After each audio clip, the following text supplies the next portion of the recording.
Imagine stepping into the coach house of this sprawling Pasadena mansion on a Tuesday afternoon in 1952.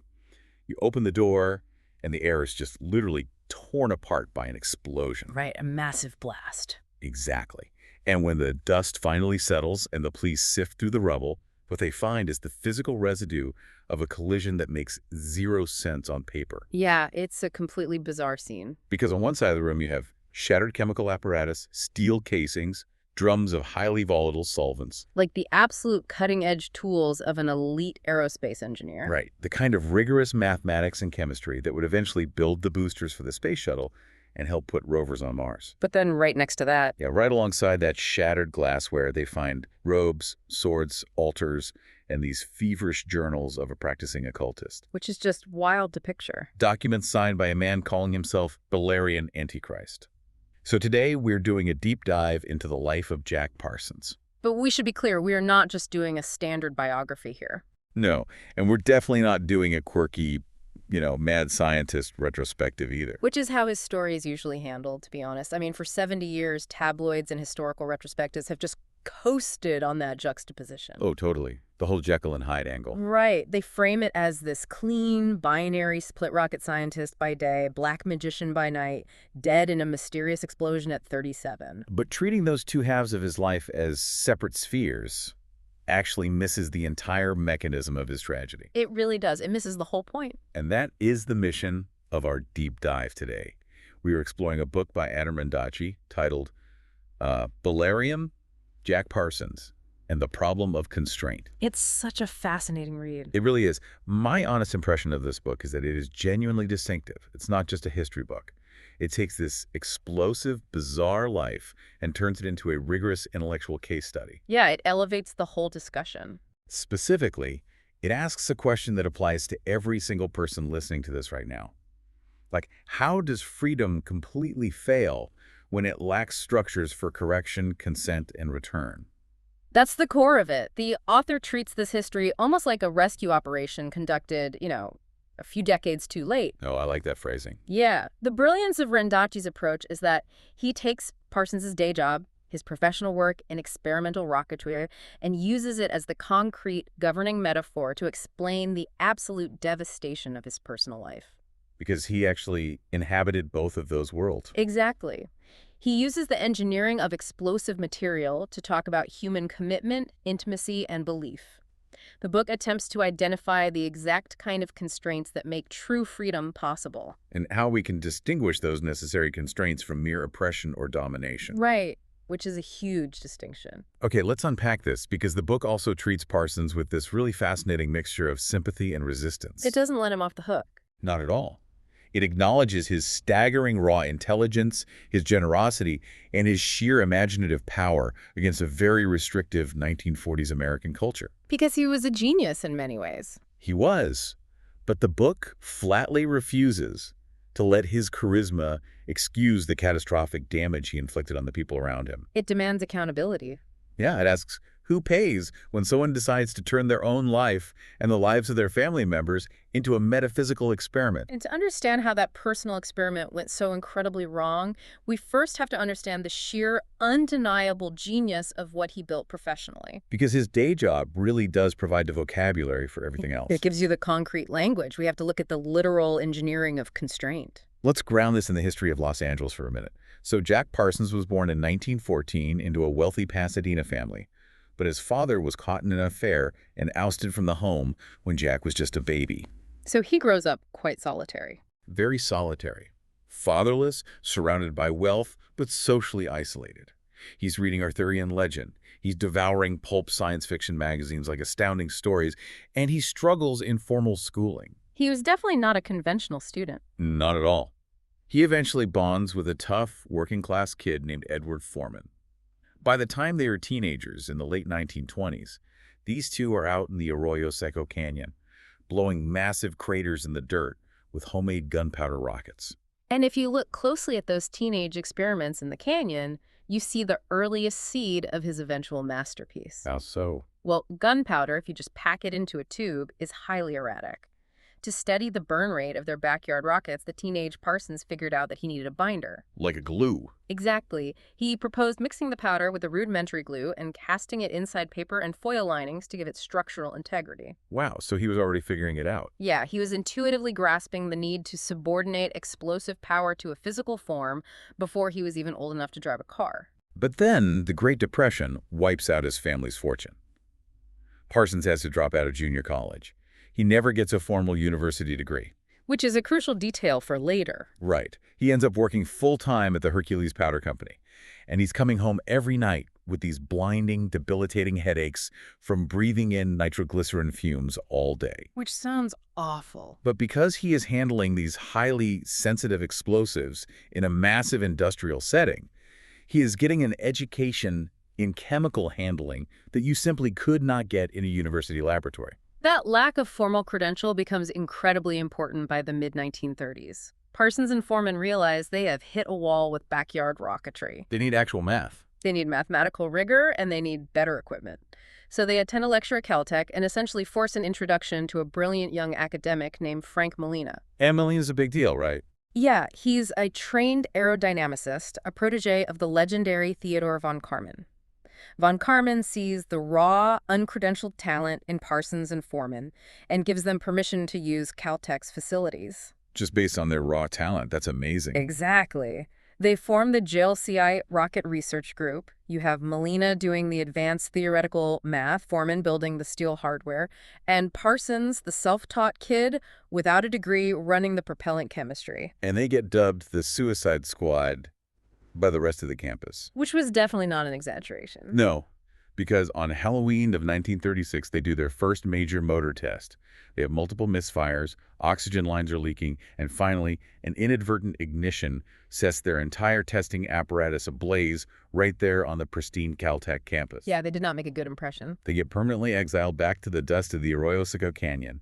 And the crazy thing is, that patch of dirt where they were banished is the exact spot where the Jet Propulsion Laboratory JPL sits today. It's incredible history, and the context of their work shifts dramatically as World War II approaches. Right, the military gets involved. The military comes to them with a very specific, desperate problem, JATO, which stands for Jet-Assisted Takeoff. Because the planes were too heavy. Exactly.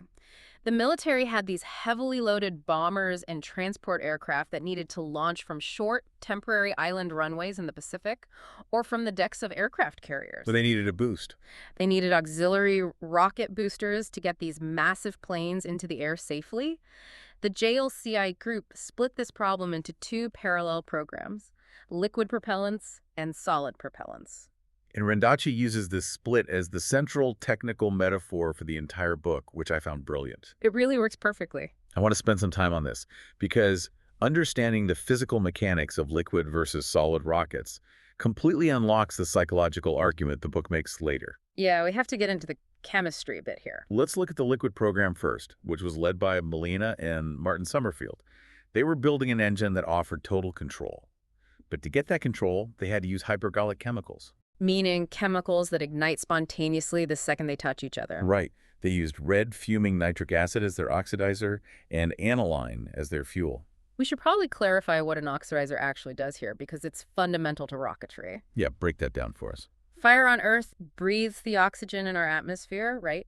But a rocket is designed to operate at extreme altitudes or in the vacuum of space where there is no air. Right, there's nothing to burn. Therefore, a rocket has to carry its own internal atmosphere. It has to pack a chemical that releases massive amounts of oxygen to feed the fuel when heated. That is the oxidizer. And in the liquid program, they use red fuming nitric acid, which just sounds absolutely terrifying to handle. Oh, it was horrifying. Red fuming nitric acid will eat right through steel fittings.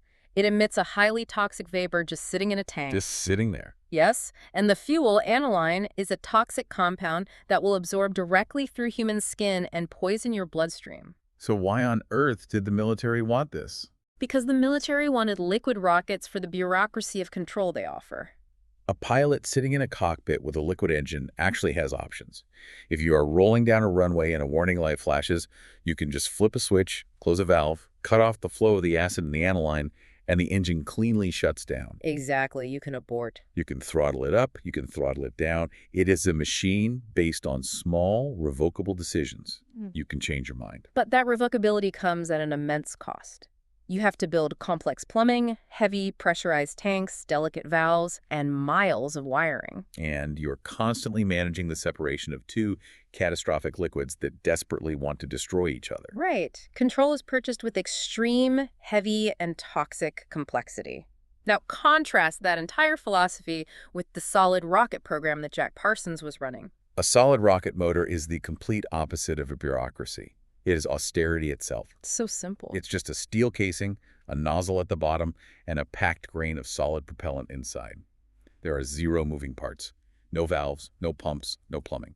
But because it lacks those moving parts, the physics of a solid motor are completely unforgiving.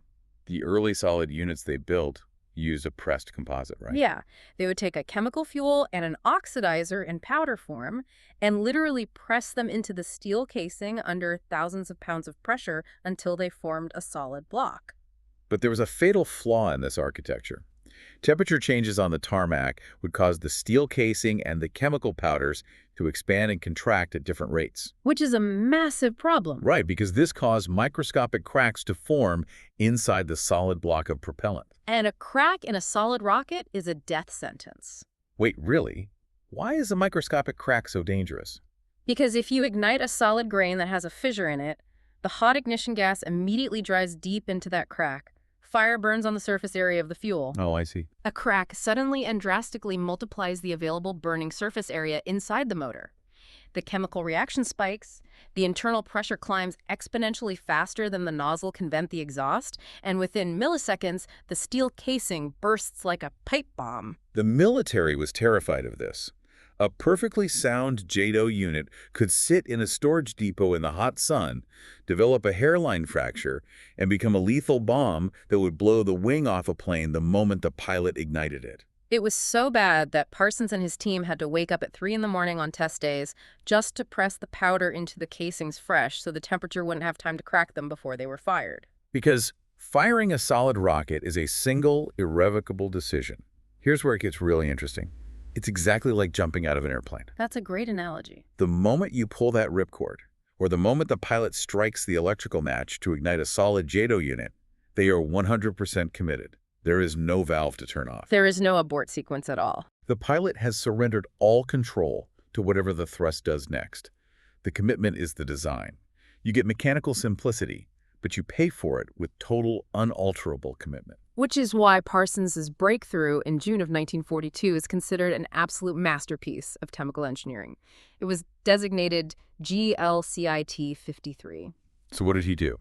Parsons realized that he could never solve the cracking problem as long as he was pressing dry powders together. He had to abandon the pressing operation entirely. He needed a material that was liquid enough to pour, but that would cool into a flexible, solid mass. And he finds the answer by going back to the conceptual architecture he used in his backyard as a teenager.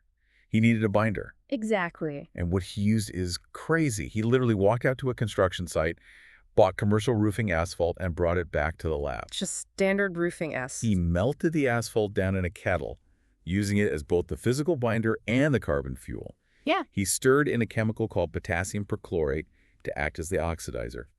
And then he just poured that molten black sludge directly into the steel casing. And when it cooled, it didn't form a brittle powder.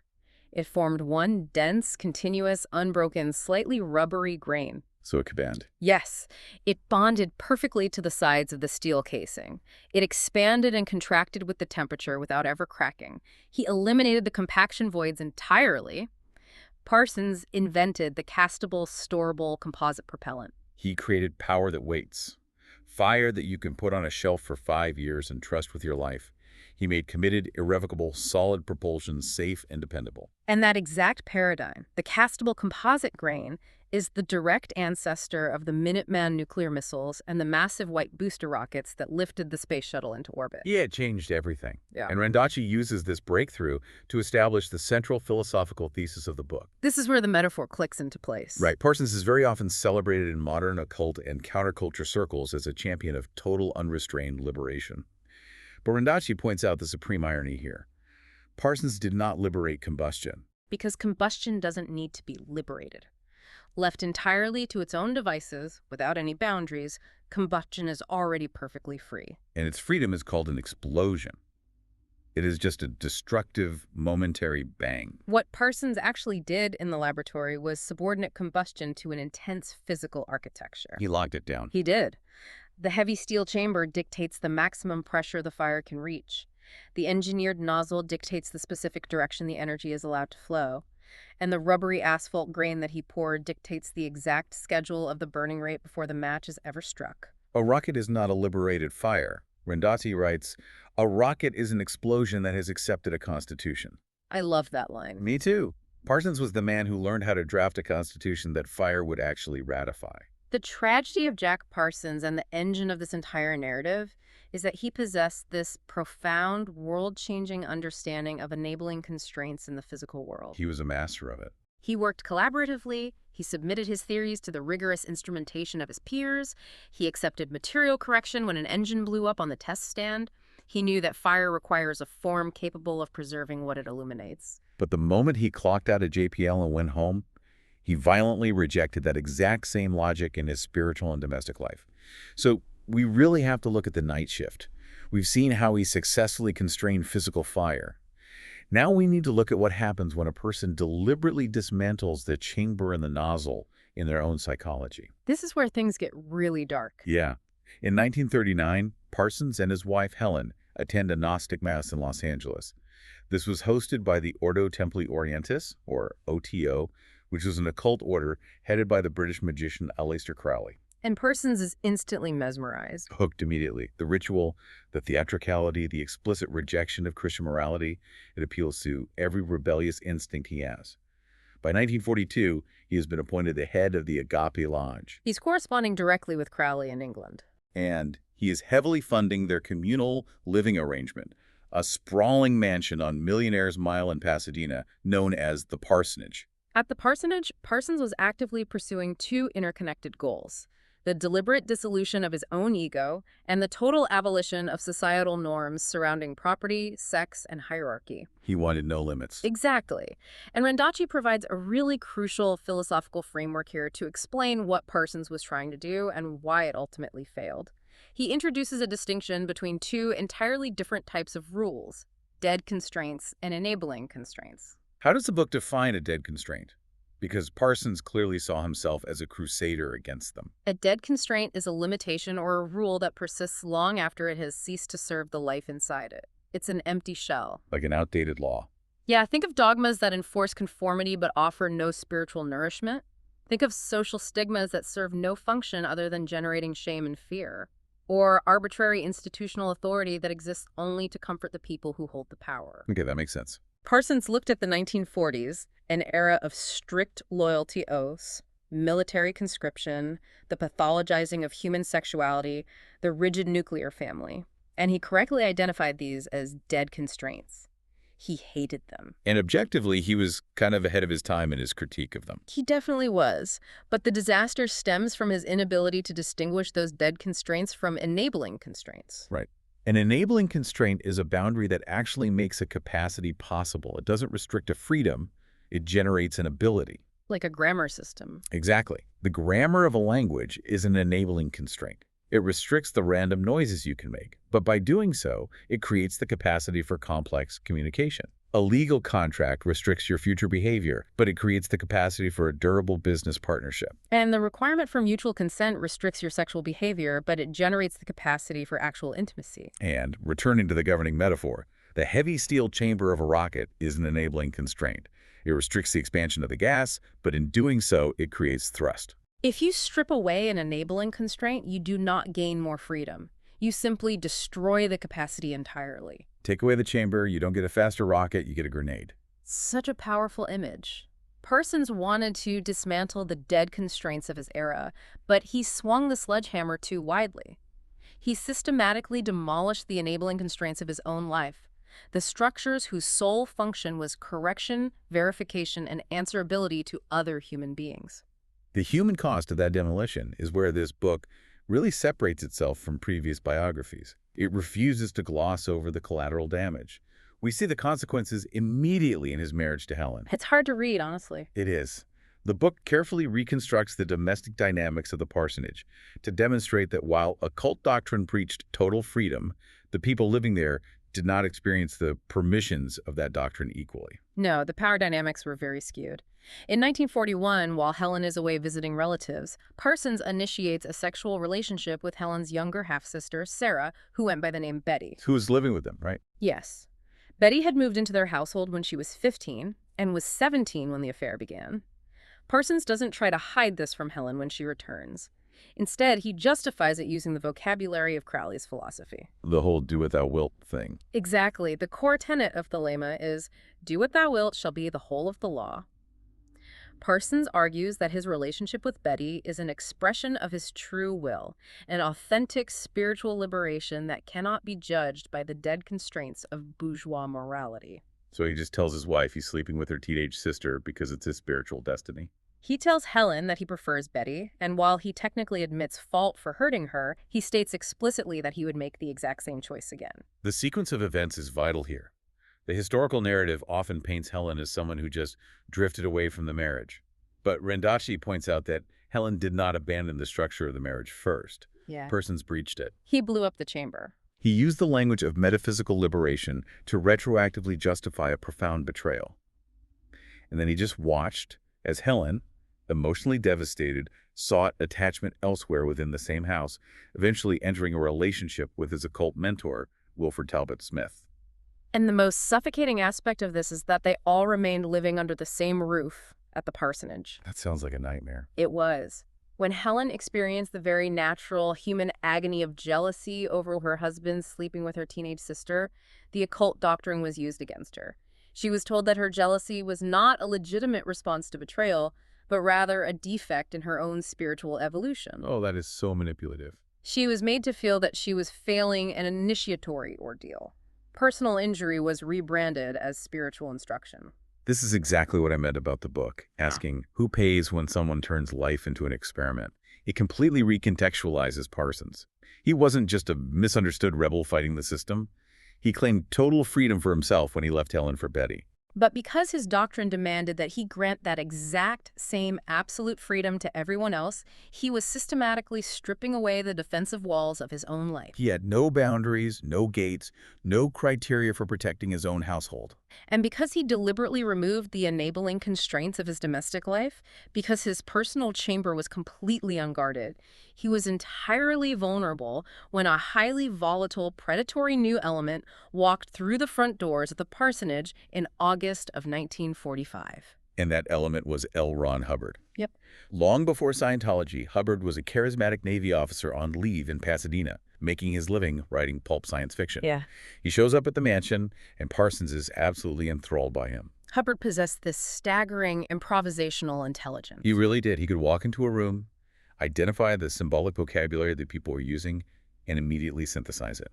He adopted the occult lingo of the Agape Lodge flawlessly and began participating in their rituals. Hubbard also brought a massive appetite for other people's resources. To put it mildly. He very quickly initiates an affair with Betty. Parsons, entirely bound by his own doctrine of absolute freedom and non-possessiveness, cannot intervene. He cannot forbid it. He's trapped by his own rules. He is forced to process his own agonizing jealousy exactly the same way Helen was forced to process hers, as an initiatory ordeal.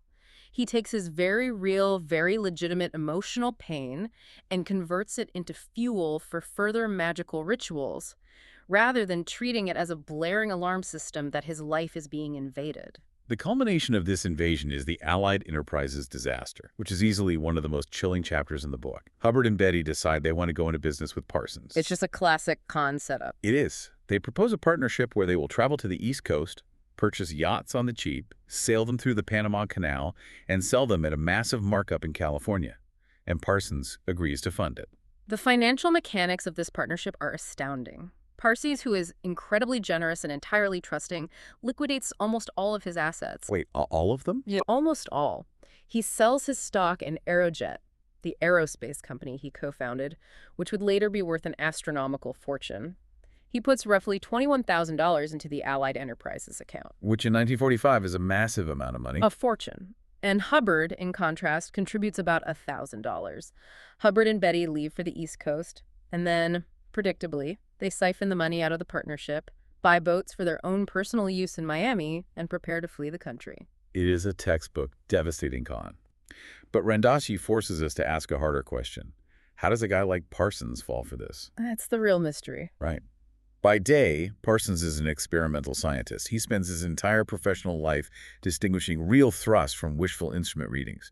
He understands material correction. He knows how to interrogate data. He's not a stupid man. So how does a man with that level of empirical rigor get so thoroughly, humiliatingly fleeced by a pulp raider? Because Parsons had adopted an epistemic philosophy that converted warning signs into confirmations before his judgment could ever process them. He elevated Hubbard to a symbolic role within his magical system. He made him an archetype. Yes.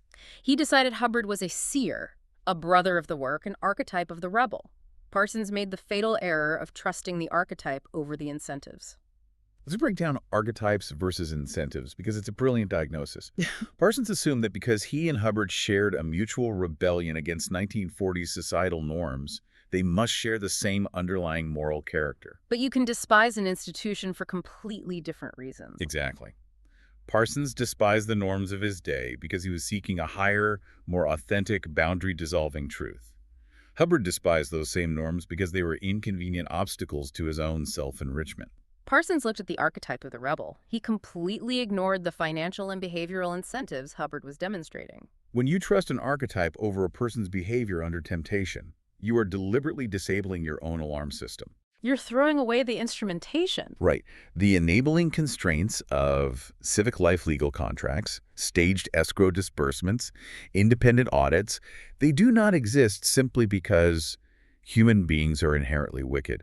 They exist because human cognition has stable, predictable limitations. We get tired. We deceive ourselves. We project our own desires onto other people. We forget things. Enabling constraints are structural prostheses for human cognitive limitations. And Parsons went through the motions of governance. He drew up a written partnership agreement for allied enterprises. He kept meticulous receipts. But he left out the enforcement layer. He had no gate.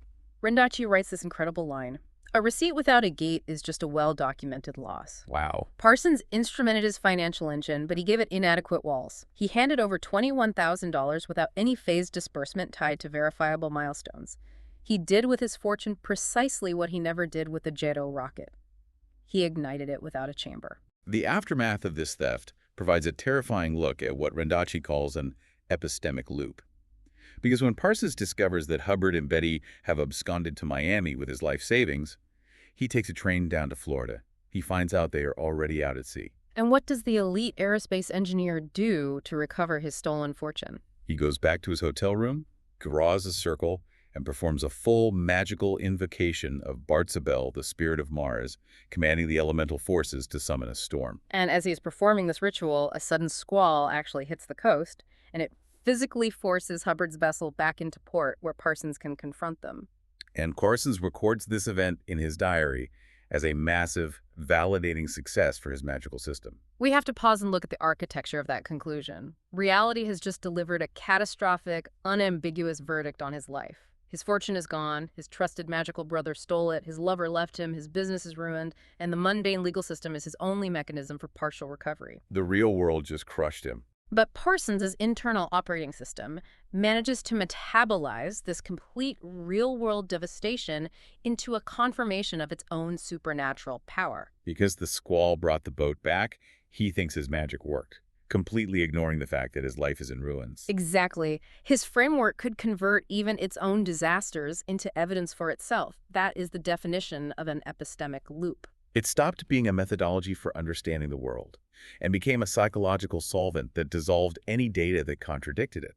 It devoured the lesson of the betrayal before the lesson could even be learned. Which is why Randazzi offers a brilliantly simple rule out of this wreckage, a kind of financial constitution for life. Honor the person, constrain the transaction. I think that's my favorite quote from the book. It's so useful. He argues that generosity actually requires strict financial structures in order to survive contact with reality. You can be as warm, as trusting, and as generous in spirit as you want to be, but the money moves through escrow. The trust is extended exactly to the degree that the ledger is fixed, and objective reality is allowed to update that trust based on behavior.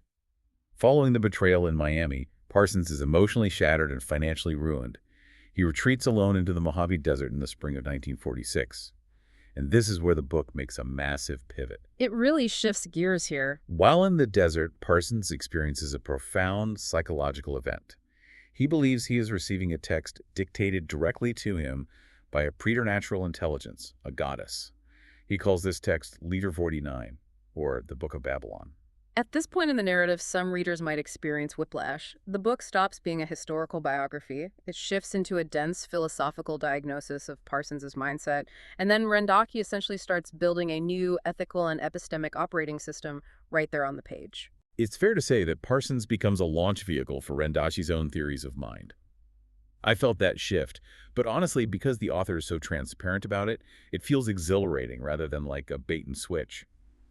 Rendachi doesn't treat Liber 49 as a supernatural scripture, but he also doesn't dismiss it as just the ravings of a broken man. He treats it as a manifesto of symbolic psychology, and there are some genuinely sharp intuitions in Parsons' desert text. Parsons argues in Liber 49 that the technical capacity of civilization is vastly outpacing its psychological and moral maturity. Which, looking at the last 80 years of nuclear proliferation and algorithmic technology, that intuition is undeniably sound. He argues that repressing human desire doesn't eliminate it. It distorts it into violence. He recognizes that true transformation requires a painful sacrifice of your old identity. The raw material of his intuition was valid, but Rendachi points out that Parsons makes critical sequential errors in how he processes those intuitions. The first major error is that Parsons promoted a psychological state to a metaphysical fact. How so? He experienced this archetype of the goddess Babylon as a profound, shattering internal presence. But he immediately jumped to the conclusion that Babylon objectively existed in the cosmos and was literally attempting to incarnate on Earth. He jumped from the internal experience to the external reality without any mediating evidence other than the sheer intensity of how it felt. Which leads to the second major error, treating emotional intensity as empirical evidence. And Rendachi introduces a framework here that is one of the most useful tools in the entire book, the distinction between significance and warrant. Yes. Let's spend some time on significance versus warrant, because this applies to almost every argument we have in modern society. Absolutely. How does the book define them? An experience can be incredibly high in significance. That means it is deeply meaningful to you personally. It is emotionally intense. It is symbolically rich. It feels like it reorganizes your entire internal worldview. Like a profound realization. Exactly. A vivid dream, a psychedelic trip, or a profound religious feeling are all high in significance. But that exact same experience can have zero warrant. Warrant means it has causal authority in the physical world. It means there is objective, verifiable evidence for it. And crucially, it means it has the right to be imposed on other people. Right. If I have a dream that my house is going to burn down, the dream is highly significant to me. I might wake up in a cold sweat. It might prompt me to evaluate my life choices. But it has no warrant. You cannot use that dream to file an insurance claim, and you cannot use it to force your neighbor to evacuate his house. Parsons completely collapsed those two axes. Because his visions in the desert were so emotionally significant to him, he assumed they were universally warranted. And that collapse of boundaries leads directly to his third and arguably worst ethical error. The imposition of a cosmic symbol onto a living human being. When Parsons returns from the desert, a young artist named Marjorie Cameron arrives at the parsonage. And what does he do? Based entirely on his own internal sense of significance, the lingering intensity of his desert visions, Parsons decides that Cameron is the elemental spirit he had summoned. He assigns her the cosmic role of Babylon incarnate. Rendachi draws a hard ethical line here. He states that the dignity of the individual must always exceed the symbolic system. You can't just force someone into your mythology. Right. A symbol belongs entirely to the mind of the person interpreting it. You never, ever have the right to project your internal mythology onto another human being and conscript them into playing a role in your cosmology. It's a violation of their autonomy. To understand the psychological mechanics of how Parsons reached a state where he felt entitled to impose that role on Cameron, we have to examine the central operation of his occult life, the deliberate dismantling of his own ego. In his tradition, this is known as taking the oath of the abyss. It is a systematic, ritualized burning down of your own identity. Rendachi correlates this ordeal with an archetypal progression he calls the 9 gates of dissolution. I want to dig into these 9 gates, because the book isn't just listing spooky occult concepts. It's describing the actual agonizing psychological process of systematically unmaking yourself. Let's look at the mechanics of this. How does someone actually dissolve their ego? It requires you to sequentially strip away every layer of the self that you overly identify with. Take the second gate, which Rendachi calls the hermit's lantern. The dissolution of the borrowed intellect. Think about how much of your identity is tied to the ideologies you subscribe to, the political maps you use, the institutional language you parrot. To pass this gate, you must recognize that your worldview is not reality. It is just a map handed to you by someone else. You have to endure the terrifying vulnerability of realizing you don't actually know how the world works. And it gets more severe. Look at the third gate, the arrows. This is the death of the defensive ego. Psychologically, this means training yourself to survive an insult, a betrayal, or a loss of status without activating the instinct to retaliate or defend your honor. You just allow the injury to pass right through you. Or the sixth gate, the hanged man. This is the dissolution of the instrumental ego. We all derive our value from our productivity, our utility to society, our jobs. To pass the hanged man, you must find a core value in yourself that is entirely independent of your usefulness. You have to accept that you are worthy even if you produce absolutely nothing. And this culminates in the ninth gate, the burning castle. This is the total collapse of identification with all the previous layers. The fortress of your manufactured identity burns completely to the ground. What is left is just pure awareness without defense, an open state of supreme permeability. Parsons effectively ran this entire demolition program on his own life. He lost his aerospace fortune, he was stripped of his government security clearance due to his occult associations, he lost his reputation, he lost his first marriage. He took the name Belarion, Antichrist, as a deliberate attempt to sever every remaining tie to the social order. He burned his own architecture to the ground. But Rendachi identifies the fatal structural flaw in the system Parsons was using. What happens after the castle burns down? What happens after the ninth gate? There was no plan for after. The system was brilliant at breaking down rigidities, at opening the self to be completely permeable to new visions, but a completely open state has no independent doorman. It raises your susceptibility to genuine spiritual insight, yes, but it equally raises your susceptibility to trauma, to invasive ideologies, to charismatic manipulators like L. Ron Hubbard, and to pure psychological disorganization. Parsons lacked what the book calls the 10th gate. He had a protocol for unmaking himself, but he had absolutely no structure for return. If you look at durable, ancient initiatory traditions like Egyptian funerary religion or classical mystery, cult's descent and return are always a complete cycle. Right, the sun god enters the underworld, faces unmaking, but must emerge renewed at sunrise. The initiate does not survive the underworld by permanently forgetting their name. They survive by remembering their name, by maintaining continuity through the chaos. Parsons' system didn't have an independent test to verify if the return was successful. Rendachi argues forcefully that the end point of a spiritual ordeal should never be an empty vessel waiting to be possessed by an archetype. The endpoint must be a human being who can reintegrate into ordinary, mundane responsibilities. The 10th gate is about ego flexibility, not ego annihilation. It's the ability to adopt a role for a ritual or an exploration and then relinquish that role when you walk out the door. And from the outside, the 10th gate looks incredibly unheroic. It doesn't look like chanting in robes. No, it looks like keeping small promises to your friends. It looks like practicing your craft with patience. It looks like paying your bills on time and feeling gratitude without needing an ecstatic ritual to trigger it. The tragedy is that Parsons actually wrote down instructions for himself that sounded a lot like this. He told himself to keep accounts, fulfill his obligations, maintain a sober life. But because he lacked the structural enforcement of a 10th gate, he didn't give those sober instructions any authority to overrule his magical visions. If he felt a cosmic calling, he felt entirely justified in ignoring the filing, the rent, and the collateral damage to his family. And because he lacked that 10th gate of answerable return, his most profound ethical failure remained uncorrected, imposing that cosmic destiny on Marjorie Cameron. But this brings us to what I consider the most redemptive and fascinating arc in the entire book. What happens when the subject of your metaphysical projection refuses to remain a passive symbol? Cameron's artistic afterlife is incredible. After Parsons died in that explosion in 1952, The woman he had named Babylon survived him by more than 40 years. She didn't just fade into the background as the widow of a famous occultist. She became a fiercely independent artist and a central figure in the post-war Los Angeles underground, running in circles with beat poets, experimental filmmakers, and gallery owners. And if you look closely at her visual art, her recurring subject wasn't really occult doctrine itself. Her subject was the instability of form. Her drawings are amazing. They are. Her ink drawings are these frantic, mesmerizing compositions where bodies are constantly turning into plants and animals are melting into minerals.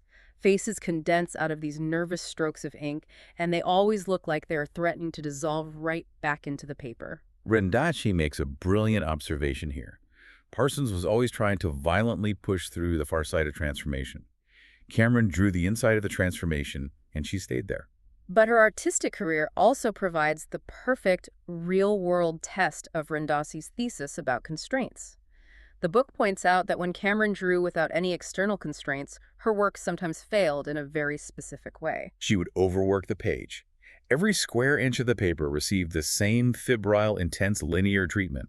The drawing would lose its hierarchy, it would lose its structure, and it would just become an exhausted, illegible mess of ink. It was pure generation without form. It was combustion without a chamber. Exactly.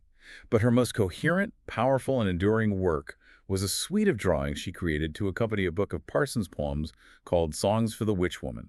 And why was this specific project so successful? Because the project imposed strict external structures. She had a specific poem she had to answer to. She had a fixed page size she had to fit her visions into. She had a specific sequence to honor and a restricted medium. The constraint didn't suffocate her visionary fire, it gave it a nozzle. It channeled her relentless proliferation into compositions that were actually legible. It made her visions transmissible to the viewer. The physical limitations of the book project were enabling constraints. It is the absolute clearest demonstration of the book's central argument, performed in ink by the very woman Parsons tried to conscript. Parsons attempted to hand her a fixed destiny as an archetype.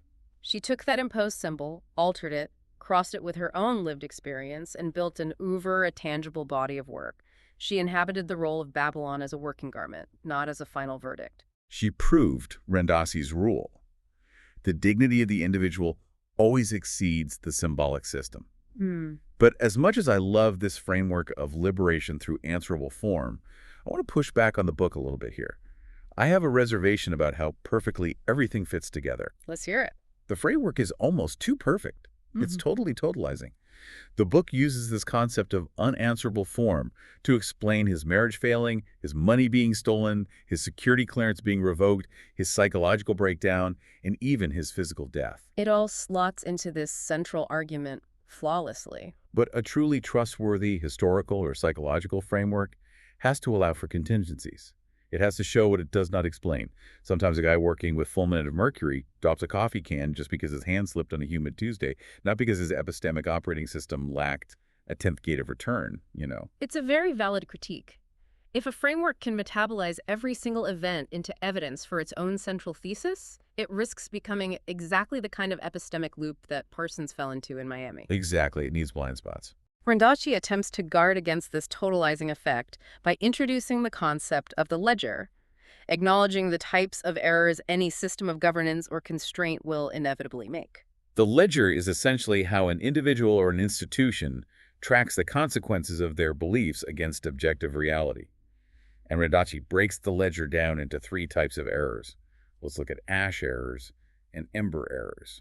Ash errors are the things your internal gates rejected that actually turned out to be true. These are the intuitions you dismissed as silly, or the risks you refused to take that were actually profound and necessary. If an institution or a person never finds any ash in their ledger, it means their gates are too tight. Their constraints are too severe. They are suffocating the fire of generation entirely. And ember errors are the exact reverse. These are the candidates you accepted, the ideas you acted upon that ended up burning you. Allied Enterprises was a massive ember error for Parsons. Imposing the Babylon identity on Cameron was an ember error. You accepted a spark through your gates, and it caused a destructive fire in your life. But the most profound and terrifying entry in the ledger is the one that can never actually be written down. The silent errors? The silent errors. These are the possibilities, the ideas, the relationships that you never even generated in the first place because your internal gates suppressed them before they even reached your conscious mind. You had internalized the rules of your system, your political ideology, your social class, your algorithm so deeply that you simply stopped imagining anything outside of them. Randacci says this is the permanent, unavoidable epistemic wound of having gates at all. You will always miss some magic in the world because you are being careful, and you just have to accept that standing dead as the price of not blowing up your life. This discussion of gates brings up another critical danger of constraints, which Randacci illustrates through a really brilliant cinematic comparison. He looks at Stanley Kubrick's film Eyes Wide Shut, specifically the infamous masked ritual sequence at the Somerton Mansion. I love this part of the book. Randacci points out that the film obviously has absolutely nothing to do with Jack Parsons historically, but Kubrick uses the exact same visual vocabulary of occult initiation that Parsons used. The heavy robes, the Venetian masks, the passwords, the chanting, the incense. But Kubrick hollows it out completely to show us a different kind of constraint. At Somerton, the ritual is not designed to transform anyone. It doesn't elevate desire or seek a higher spiritual truth. It simply converts elite, worldly privilege into permission. The wealthy participants aren't asked to become better people or to dissolve their egos. They are granted a temporary suspension of ordinary moral rules, purchased by submitting to a stricter, hidden order of silence and absolute obedience to the institution running the party. And the metaphor of the masks is perfect. The masks provide horizontal anonymity. Tom Cruise's character is hidden from the guy standing next to him, but the institution running the ritual, they know exactly who he is. They know his real name, his medical practice, his home address, and exactly where he rented his costume. The institution possesses total vertical knowledge, while the individual is kept in the dark. Randacci uses Somerton to introduce a third category of constraint. We discussed dead constraints and enabling constraints. Somerton represents extractive constraints. These are boundaries and rules that function perfectly, but their entire purpose is to deliver all the benefit to the institution while extracting leverage and vulnerability from the individual member. The secrecy of the Somerton ritual isn't there to protect a fragile sacred practice. The secrecy is there to accumulate blackmail. The ritual is designed to manufacture shared vulnerability. The institution demands your physical exposure, it calls that exposure trust, and then it demands your permanent silence, calling that silence loyalty. It is a receipt architecture where the institution keeps the entire ledger, and every entry is entirely spendable against you if you step out of line. This provides a brutal field test for any closed door that offers you transformation. You have to ask yourself, can a member leave this group at a cost that wasn't engineered against them in advance? Does the institution know more about the member than the member is allowed to learn about the institution? Does the ritual actually ask you to become someone better and more integrated, or does it merely grant you permission to behave worse in secret? Who holds the ledger, and is it readable by everyone involved? Parsons, for all his profound flaws, seemed to genuinely view his lodge as a vehicle for actual human transformation, not as an extractive blackmail operation. He was generous to a fault. But the Somerton example shows exactly what happens when you build the walls of an institution without the answerability. The system eventually consumes the people inside it. Which brings us to the ultimate synthesis of Randacci's argument. The tension between the fire and the chamber, between generation and constraint, must never be permanently resolved. It is a dynamic balance that requires constant maintenance. You desperately need the flame. You need the imagination, the boundary-dissolving rituals, the generation of new ideas, the willingness to look beyond dead constraints. But you equally need the chamber. You need reason, ethics, material correction, and the 10th gate of return. If the chamber admits only what it already knows how to approve, it extinguishes the fire completely and just keeps meticulous, bureaucratic paperwork on the ashes. But if the fire burns without a chamber, without a nozzle, without a structure for correction, it destroys the person, it destroys their fortune, and it severely burns everyone standing in the blast radius. The great realization of the book is that true freedom isn't the absence of boundaries. Freedom is the deliberate selection of legitimate, answerable forms that permit correction, consent, and exit. Jack Parsons was a man who understood down to his bones that fire deserves a form capable of preserving what it illuminates. He understood that a microscopic crack in a solid grain turns a dependable engine into a lethal bomb. He applied that rigorous, collaborative, heavily instrumented discipline to energetic matter. And because he did, humanity broke the bonds of gravity and reached the stars. His technical work left an enduring legacy in aerospace engineering that we still rely on today. But the tragedy is that he failed to apply that exact same epistemology to his own soul. He demanded a personal life entirely without limits, and he violently met the limits of a physical and social reality that simply refused to be governed by his internal visions. So we want to leave you with a final thought to mull over, building on that idea of the ledger and those silent errors. Think about your own life, especially in our modern era of algorithmic information overload and highly curated echo chambers. Our digital feeds are essentially externalized gates. They dictate what information, what perspectives, and what truths are allowed to reach our conscious minds. You need to ask yourself, what are your silent errors? What ideas, what perspectives, what weird boundary-pushing possibilities have you never allowed yourself to even entertain? Has your personal chamber, your social group, your rigid political identity, your tailored algorithmic feed become so heavy and so inflexible that it snuffs out the spark of a new idea before it can even catch? Are you governing your fire, carefully using enabling constraints to direct your thrust, maintain your commitments, and reach new heights? Or are you just keeping meticulous paperwork on a flame you let die a long, long time ago? It is a profound, demanding question to carry with you. It really is. Thank you so much for joining us on this deep dive into the architecture of freedom and constraint. As always, keep questioning, keep examining your gates, and we'll catch you next time.